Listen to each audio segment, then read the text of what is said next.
know the story which I found in Tasmania, and which is in all the guidebooks, but it seems to me such a funny story that I'm surprised nobody seems to know it, of the origin of the word kangaroo? Well, Captain Cook landed, as you know, in Australia, and was making little sketches of things he saw, and suddenly he saw his first kangaroo. And Captain Cook was amazed.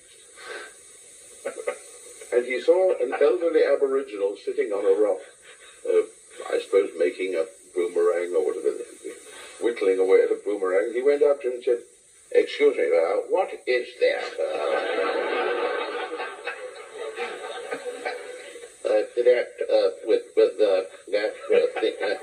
And the Aboriginal said to him, "Kangaroo!" And it entered our language. And only recently have there been researchers into the whole Aboriginal language, and they found out that kangaroo means, I don't know,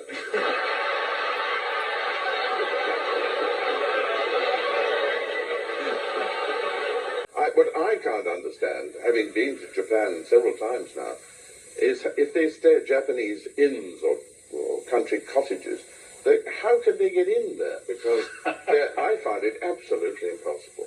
First of all, the phone is always on the floor, and they're not very patient. It rings twice and it's finished. Dive onto the floor. My knees were marked with tatami matting for months afterwards. I had corrugated knees.